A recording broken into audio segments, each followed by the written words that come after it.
Let us welcome to the show Dr. Angelique Nairn, a senior lecturer in the School of Communication Studies at the Auckland University of Technology. Angelique, good evening to you and welcome. Thank you. I'm so glad to be here. Yeah, I'm very, very glad to have you here. I'm a little bit nervous because you are a lecturer in communications and we're communicating. So you might have to give me a grade afterwards. Or maybe you could use this as an example of how not to do it to your students. That'd be perfect. I could do that, but I'm sure it's going to go fantastically, so you have nothing to worry about. Look, thank you for giving us a wee bit of time today.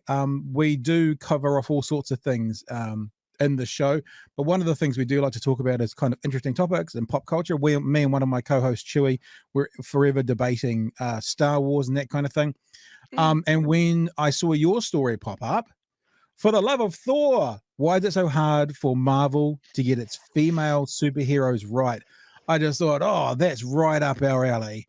Interesting conversation, and we get to talk about movies and shit as well. So perfect. So thanks for Yeah, coming on and having a join with us. I mean, I've got a bunch of questions, and I've gone through and I've read some parts and highlighted some parts of the story. sure. But maybe I just throw it to you to start with Mhm. and give us a bit of a synopsis or whatever as to this article that you've written, why, and maybe a brief synopsis of what it says as well. What's it all about? Sure. So, for the last couple of years, I've been doing research in and around gender representation. And one of the things that I became quite interested in was how women in film were being represented in superhero narratives. So, while I'm not a big comic book fan, I can see the relationship between the two entities. What I saw was that when it was being adapted to the big screen, there was still some of the very strong. I guess, hypersexualized content, a lot of the usual stereotypes associated with women being auxiliary to their male counterparts, Yeah. often being the damsel in distress, etc. And for me, I'm a big action film buff. I love watching action films. Marvel obviously is something that I really, really enjoy watching. And so, as a woman who really likes this stuff, it started to started to really bug me a little bit on a personal level Okay. that these women weren't necessarily getting really great storylines, or if they were getting really great storylines, they were often tampered by a male perspective, or in the case of something like Captain Marvel, they were getting a lot of backlash from diehard fans who just didn't like the perhaps feminist agenda that was coming through. So that led me to do some research. It led me to look at specific films. So I looked at the treatment of Black Widow across the Marvel movies up until her most recent film. Right. And I also looked at, with a co author, the Thor reaction. So when Natalie Portman was announced as female Thor, as she was interpreted then, how people responded to that. And most people were not happy in the social media commentary that my colleague and I analyzed, and that was because they didn't see her as a superhero. So it was a culmination of all those sorts of things that led me to write this article for the conversation, which basically highlighted sort of the fact that the Marvel is massive. It's everywhere. It's constantly getting new audiences coming in, but as a woman and as a woman who has lots of female friends who also enjoy these films, it was starting to get to the point there. They've been going for so long. Why aren't there more kind of female-centric storylines? Why isn't it being catered more to what we might be more interested in seeing? Sure, we love the fight scenes and all of that just as much as anyone, but does it always have to be a love story? Does it always Yeah. have Right. to leave the woman sort of kind of waiting for her superhero to come and save her sort of thing? So that was where that article came from, basically. Yeah. How you've just worded it there right now makes me think as well about the storylines, because I think about superheroes and I'm kind of thinking, post kind of Iron Man 1 2020, both for DC and Marvel, and Wonder Woman and the Scarlet Witch and Black Widow and these people and all in there. Mm, But Wonder Woman had a love interest. mhm, Scarlet Witch had a love interest. yep. Um, I don't know if Black Widow did. I really like that She movie, but was I don't know she if he was did. coupled, so they didn't actually play it as a love interest, but With Hawkeye? there was the illusion that she had more than a platonic relationship with Hawkeye, but we actually find that's not the case. But Yeah. she was also, I think she had to kiss Steve Rogers at one point. So she was, while she wasn't necessarily a love interest, what I found with Black Widow when I looked at her representation was that she was the one female representative on the team, and Yeah. she was kind of, this is going to sound terrible, but the token female.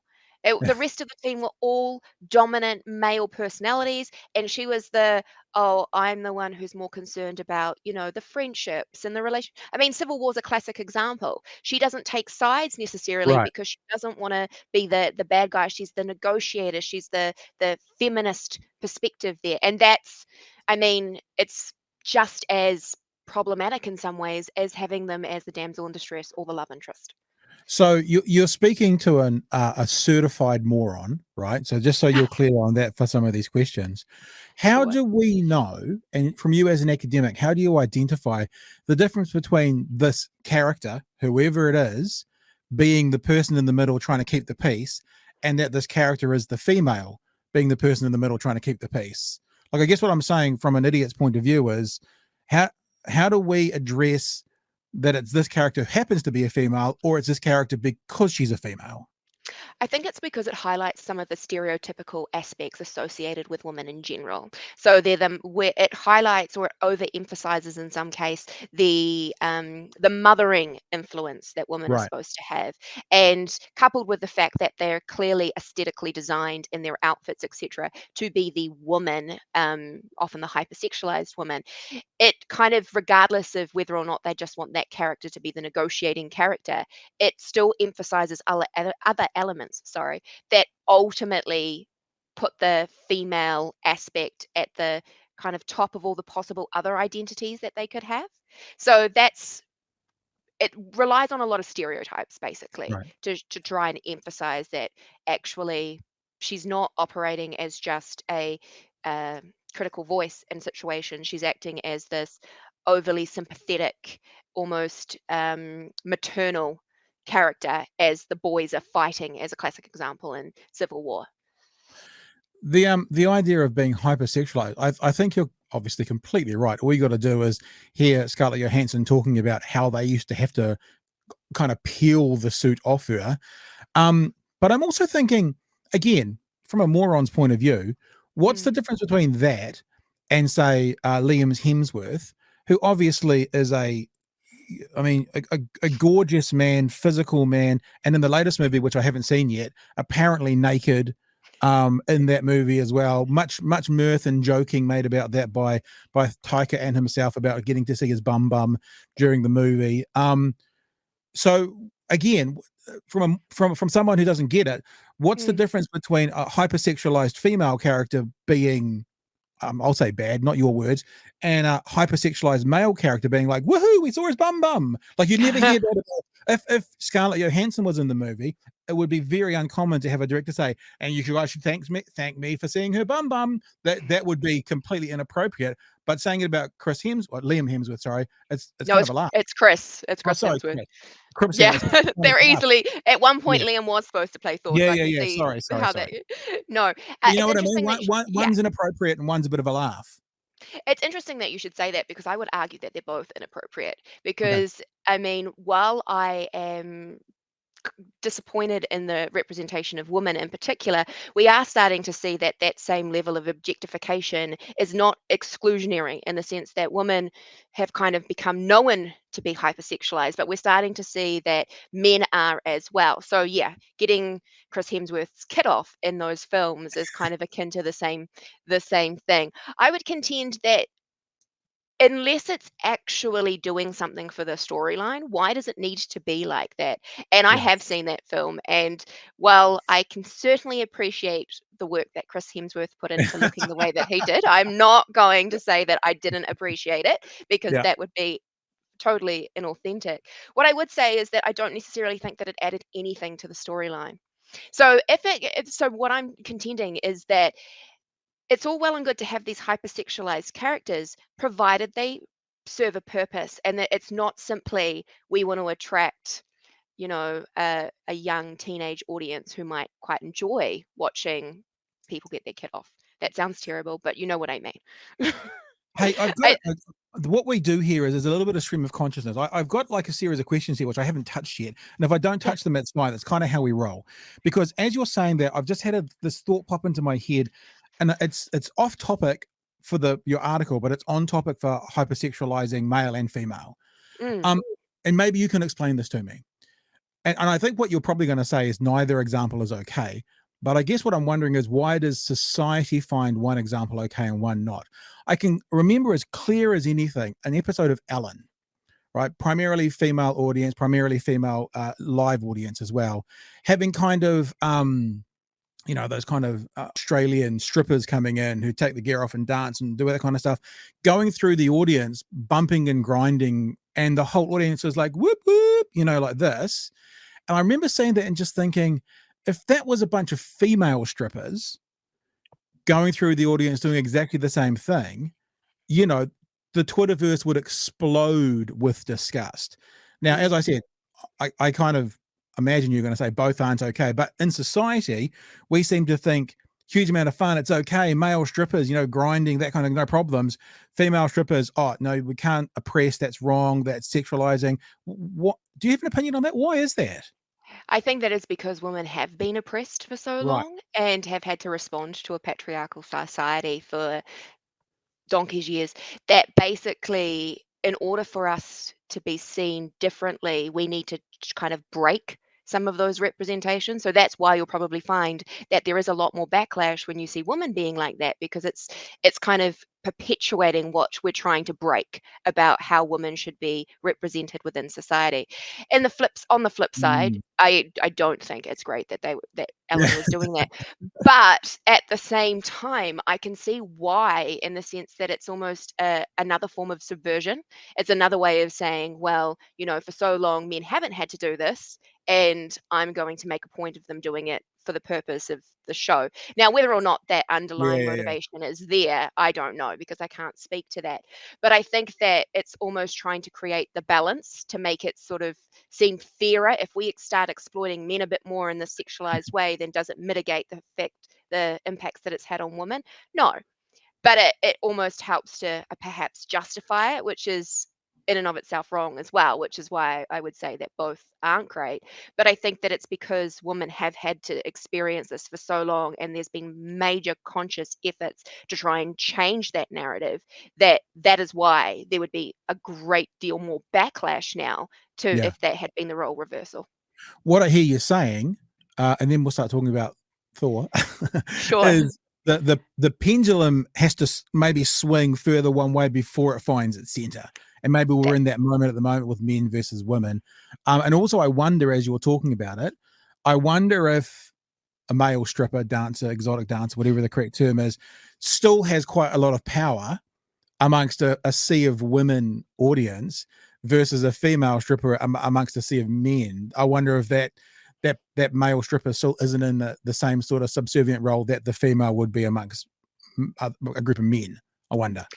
yeah, I think that's an interesting point that you raise. I would tend to agree with that assessment, purely from an opinion, not because I've Yeah. done any research or anything like that. But yeah, I would, because again, it plays on that stereotype of the woman who's sort of fawning over the man, and that, I mean, still keeps the man still in a position of authority, even in a Yeah. situation where he might be being exploited for his physique. So yeah, it's one of those issues that you're right in the pendulum swinging. We need to try and find a middle ground, and we haven't. Well, at least in my estimation, based on all the research that I've done on the superheroes, we haven't quite got that with the superheroes, at least. Fantastic way to bring it back to the actual conversation. I'm sorry about that divergent, but No, that's it was great. I enjoyed that. okay. For the love of Thor, why is it so hard for Marvel to get its female superheroes right? Part of the article you're talking about Natalie Portman, and there was a lot of complaints about Natalie Portman because she wasn't swole enough, but she did a bunch of work and she actually became, fairly fairly muscular for her own She frame, did. compared to. And you say, yet that early reaction to Portman, meaning this is not going to work, casting attests to how representation of female superheroes can be difficult for movie makers when the established audience is often perceived to be young, white, cisgender, and male. It Yeah. seemingly doesn't matter that the number of women consuming superhero content has increased, offering feminist depictions of characters that could challenge the defining masculinity of the genre remains a problem. Couple of things I was thinking about that. The first thing is, do you know the numbers? Like, do you know the numbers of male to female? Because I think so often, and maybe a bit later in a few minutes, we'll talk about this. To me, I reckon for the studios, this comes down to money. Like how they make the most money. And if 99% of the audience is male, then of course they're going to make a product that's more dedicated to the male. If it's 50-50, then no. So do you actually know what the split is? I don't know the split for films, but recent Right. statistics in comics suggest that it's a 49-51% split, with 49% being Wow. women. Okay, so it's 50-50. So Yeah, that there are. makes complete sense for like representation to be an even hand, because you're pitching to half the audience and half. Well, but that can actually, in saying that, there's another question. The female reaction, Mm. how is their reaction to the female lead male? Because I know there's always a lot of people who, let's say, I guess what I'm asking is, do most females want to look to male characters as well? Or do they enjoy more and spend more to male characters? How does that work? Or is there 50-50 representation of the audience? Should that be reflected in the movie, because that's how people see them? Like half of them want to see female leads, half of them want to see male leads. Do we know anything about that? We know a little bit about that. So, again, I'm talking about the comics before we get into the films. So, Yep. in the comics, women are seeing has been a big push in the industry to try and get more female-led, female-written, female-illustrated comics out there, which has perhaps attracted more women to that particular genre. Um, so that's been really great, because that has obviously meant that more women are consuming something, and hopefully changing the culture around the consumption of comic books.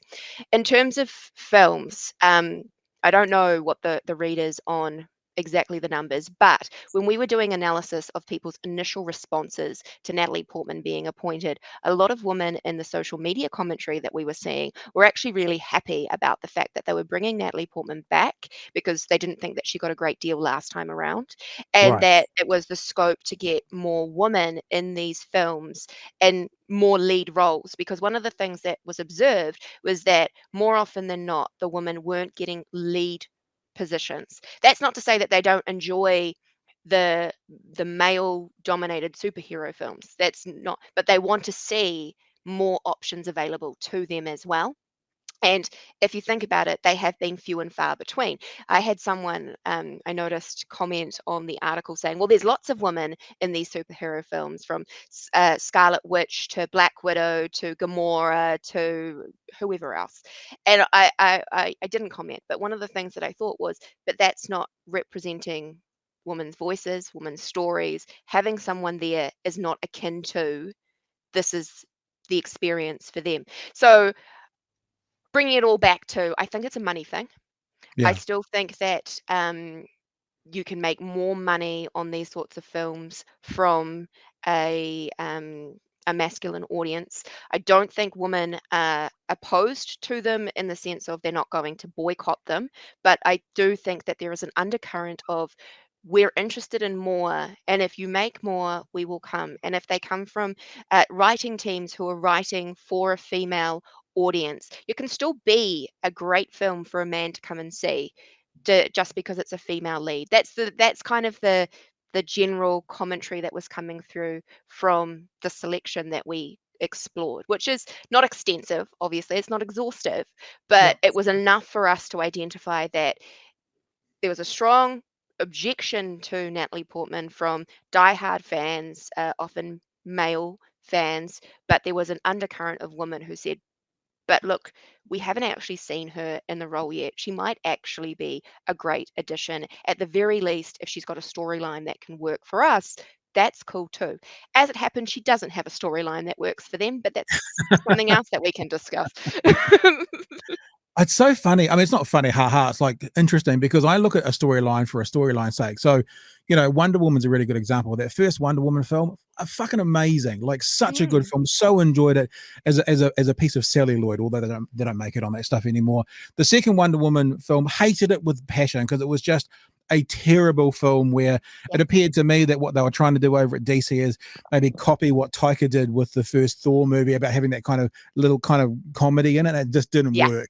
And that actually for me wasn't about the lead character, it was actually about the storyline. Mm, And I wanted to ask you, the same bit that I just said about, you finished that part of that I read out about defining masculinity of the genre remaining a problem. And obviously I don't probably quite get it all, but I'm thinking about characters, the defining masculinity of the genre. I think about the genre being made up of individual stories and individual heroes. And mhm. those heroes seem to be set up as they were in the comic book. So, for example, Hemsworth, whichever one it is, had to get massive for Thor, so he got Yep. massive for Thor. But what's his name? Ezra Miller, who plays Flash in the DC world, didn't, because he's a slight, small, fast character. So he didn't. Scarlett Johansson didn't to be Scarlet Witch, so she didn't. Jane Foster did have to get kind of swole, as you say, so she did. So when we talk about defining the masculinity of the whole genre, what do you exactly mean? Because I think about it like individual cases, but you seem to be describing it as the whole genre. Because if you look at the whole genre, um, because the majority of the characters are male, because of even characters like Jane Foster having to emulate a masculine physique, there is still a dominant understanding of masculinity being there, Okay. and and that kind of explains why so many people objected to the fact that she might be going in there just looking like a regular woman. Right. Um, so the genre itself, because it still has quite strong links to masculine ideas of and also fighting competition. And I'm not saying that you can't have those in a superhero film. You should definitely have those, but there is kind of multifaceted aspects to see in relation to it. So storylines are about power and authority. Um, the masculinity and the physique is definitely there. The lead characters are often male, or and the women are playing the subservient roles or the damsels or the bit parts.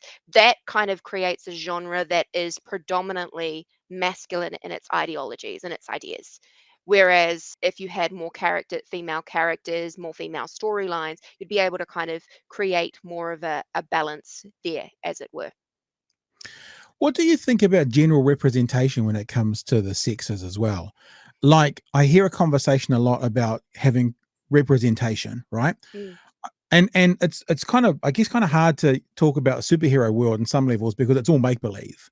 yes. But sometimes the conversation seems to bleed into an area that there always has to be representation no matter what the storyline. And I'll, Hmm. I'll give you a silly example. I Sure. wouldn't expect to see a minority face, whatever that is, ethnicity or whatever, if it was a story about Vikings. I would expect to see them all blonde haired, blue eyed, and Caucasian because Sure. that's the storyline. Um, this is make believe fantasy, so of course anyone can be anything. That's the whole thing. In these storylines, though, they are emulating stories that have been around for 50, 60, 80, 100 years that were set then. So, what's the importance of representation? And I guess this is a question as I find it towards the end. Don't beat me up too much, communications expert. What's the difference between sort of representation? How do we make sure we get representation when you have an like a historical aspect? Is it important to make sure there's representation there versus a fictional work that anyone can be anything? I think that what's key is that all of this media content can be adapted. And even historical depictions. I mean, Hamilton, the musical, is a classic example of Amazing. where Yeah. amazing. I absolutely love that because it allows for different voices to be heard and place. And I mean, the cast is not all, cisgender white men, which is kind of what the historical depiction would have us, well, what it should be if we were to be accurate about it. Media allows us to challenge conventions. It allows us to look at things from different perspectives, to ensure that people are finding ways to identify things about themselves and about the society around them. So something like the superhero genre, where there isn't necessarily these strong conventions, there is Yeah. the scope to adapt it, to change it, to try new things to a greater or lesser extent, to evolve people's thinking about it. And you can do that with some of those, as Hamilton proves, historical retellings. It's because we have the value of it being film, we have the value of it being a television show, that we shouldn't be necessarily conforming exactly to what is expected, instead using it as a vehicle to try and think about things a little bit differently, to try and challenge some of the preconceived notions that may have subordinated people or may have mistreated people in society. And I think that the superhero genre, with its popularity in particular, has this opportunity to really take a leading role and say, look, we're going to make a feminist perspective, a queer perspective, a just any perspective really come through, because we have the opportunity to do that. You're going to ostracize some audiences. I know that for a fact, but maybe the audiences that you ostracize going to be replaced by new audiences, people who didn't feel like they were adequately represented previously and suddenly have something that they can look at. I was reading an article before this interview, kind of in prep, let's put it that way, about a woman who was writing on the Shang-Chi film. And what she wrote was that what she really loved about that film was suddenly she was seeing someone who looked like her on Yeah, screen.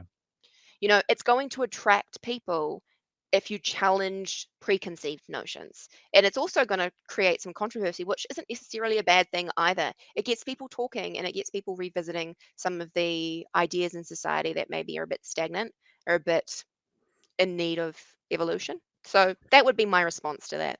Yeah, I wonder as well, and this is more just I think jumping out a step and looking into this conversation from the outside, is there seems to be like an ideal we're talking about in society of representation, Mm, but then we're also saying these movie companies should be doing that, which actually means what we're doing is we're putting the financial risk on them to do it, which may be successful, but as you say, maybe new audience also may not be successful. If they choose not to, um, I don't want to say this is a good or a bad thing because they've got shareholders and they've got financial. mm, If they choose not to take that risk, is that therefore something that the Twitterati should jump on top of and say that they're terrible because of it? Because they know, like any business knows the audience it's got, and they want to pitch to that audience and make as much money as possible, as ugly as many people think that is. So we sit back and we go, well, this is what we want to see. If they sit there and go, we'll lose money doing that, and I'm using an exaggerator, we'll lose money, they probably wouldn't. But yeah. how do we then decide, well, you should take the risk because we want it, versus doing that another way, if there is I another think way? Well, I think that they're already taking some risks anyway, because some of the stuff that they've brought out hasn't necessarily been resonant with their audience. So why not try something new, is what I would contend there. I understand, yes, they've got backers that they have to ensure get some sort of reward from being backers in the first place. Yeah. But at the same time, don't they also have to be conscious of the fact that you need to bring in new audiences? Not the same audiences aren't necessarily going to be the same audiences forever. And we have a new generation of people, and Generation Z, depending on how you want to say it, who are a lot more alert to these sorts of things. And if they're going to be your future audience for Marvel films in 10, 20 years, shouldn't we be looking to cater to what they're interested in as well? So that would be my argument. You can make incremental change, and I think Yeah. that to a greater or lesser extent, Marvel does that, and then they take a step back, and that's what I feel like they did. Because Black Widow, the movie, when it finally came out, did start to challenge some of the preconceived notions about the character previously, and then that happens, and then we get Scarlet Witch coming through in the new multiverse film, and she falls back on all the traditional stereotypes associated with women, and then we get female Thor, or the mighty Thor as she's actually known, and suddenly we're back on those stereotypes again. So they do make these kind of incremental changes and they get good responses, but they don't stick to them. So I I, think that if they're already doing it, keep doing it and look to evolve the audience with you. You can do it incrementally. Here's my last question. Sure. Um, I'm really interested in this question, and you've prompted this question, right? Because at the Whoops. start we talked about Hemsworth's bum bum, Mm, and if it doesn't need to be a part of the story, why is it a part of the story? When we talk about representation and we talk about queer stories and we talk about that kind of stuff, and I mean I'm not a writer, but how the hell do you have a queer story um, in a superhero situation that's not crowbarred in, i.e., that's not also just quote doesn't need to be there? mean, how do you have a queer story or pick whatever word you want to put there Sure. in a superhero story that's not just crowbarred in, and someone can't say exactly the same thing about that as I do about Chris Hemsworth's Bum Bum. Sure. And so how does that actually advance anything at all? Like if the storyline, the guy happens to kiss another guy and that's how they've done it, if it doesn't add to the storyline though, isn't that just as harmful as what we're talking right now? I would contend that you need to change your writer's room. Right. Because you can no, because what happens is, if you look, this is very stereotypical, and I hate that I'm using it, but if you look at a traditional writer's room, they're generally the same sorts of voices over and over again. If you want to remove the tokenism that's starting to happen in some of the representations that is we're exposed to beyond simply superhero films, you need to have a more diverse writing room. And then you won't have necessarily some of the tokenism coming through. You'll have much more accurate, authentic representation. You'll hear their stories coming through. To give you an example, I'm interviewing for another project I'm doing on the creative industries, which is my other kind of big interest. And I was interviewing someone who's currently directing a play at the moment.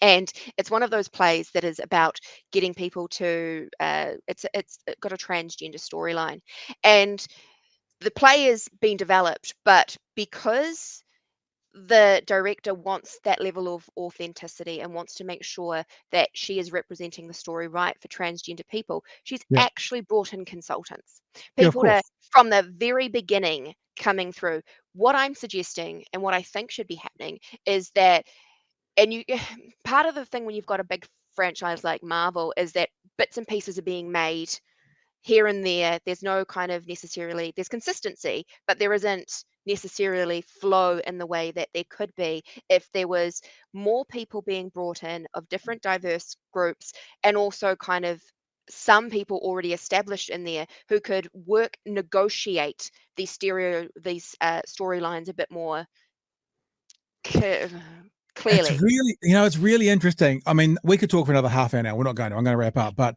have you Sure. seen that clip from Carl Sagan in the 1980s talking about Star Wars?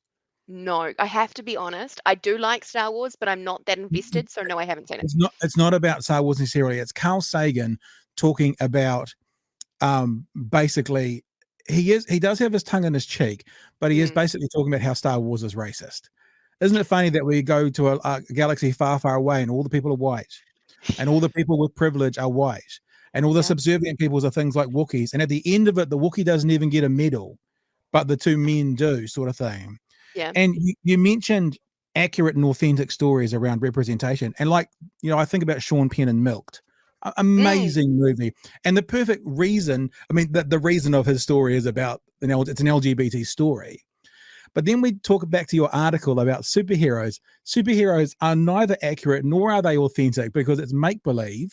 sure. And that just makes me think in those historical accurate representations like Milk, you're not crowbarring the story in. It is the story. But when you're dealing with something that's not authentic and it's not accurate, yeah, I guess my concern is a little bit like what you've said about if it doesn't need to be there for the story and what would it be there? It wouldn't offend me or put me off, but I'm like, if that's what we're saying, if that's the metrical standard we're setting today, I just Mm. hope that, as you say, the writers' room have a way to have all sorts of representation in there, but do it in a way that makes sense to the storyline as well. Yeah, that's exactly it. I mean, the last thing I want is to encourage more tokenism because we need more representation. That's not it. What I'm saying is that you need to diversify, you need to give those people more options to be able to invest in lead storylines, to evolve characters, to introduce new characters in a way that it maintains some integrity to the original text and the original aims, but also looks to try and grapple with bigger issues. Because it goes back to that idea, yes, it's all fiction and it's fantasy and it's supposed to be fun, but if it's a platform to be able to escape to other worlds, why Yeah. can't it also be a platform to challenge people's thinking? Because it is a large, vocal, obvious platform to be able to do that. And I think they've started doing it in bits and pieces and got a lot of backlash for it, but they need to continue doing it in order to be able to evolve society in some way. Dr. Angelique Nairn, this has been so much fun. Thank you so much for joining me in the conversation today. Hopefully, when you critique me later on, you won't be too harsh on me. No. It's But been wonderful. no, that was amazing. Thank you for joining us, and we really appreciate you giving us some time. If people want to have a look for your article, let me just bring it up so they can get the heading themselves. And I know it's on the conversation, but I was reading the version of stuff for Yeah. the love of Thor. Why it's so hard for Marvel to get its female superheroes right. Thanks for joining us. Thanks for having me.